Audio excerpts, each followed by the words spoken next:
নমস্কার, welcome to my channel Soumishil Shri Shri Radhakrishna Gopal Shrimad Bhagavad Gita. আজ 3 ফেব্রুয়ারি 2026।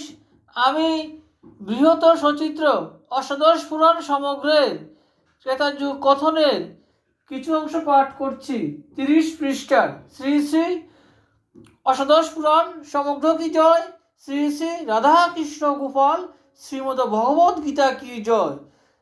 রাধে কৃষ্ণ রাধে কৃষ্ণ রাধে কৃষ্ণ।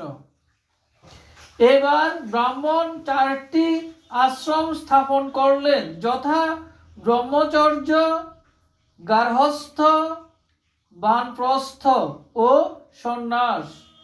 এই 4টি আশ্রমের মধ্যে গার্হস্থ সবারই অধিকারে রইল। গৃহস্থ আশ্রমের ধর্ম হল দান, পরিগ্রহ, অগ্নিস্থাপন, অতিথি সৎকার, যজ্ঞ, শ্রাদ্ধ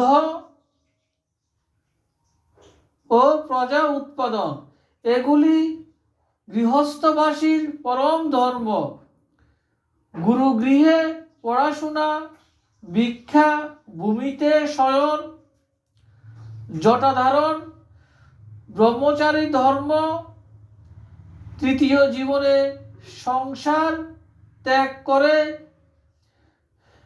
মৃগচর্ম পরিধান, ফলমূল ও ওষুধি আহার, উভয় সন্ধ্যায় অবগাহন ও হোম।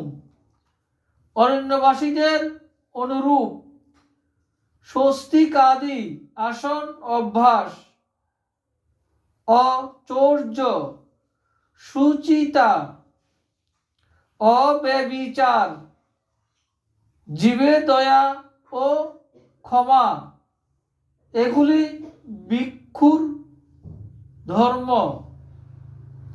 এগুলিকে ভিক্ষুব্রত বলা হয়। এটি হল বানপ্রস্থ জীবন।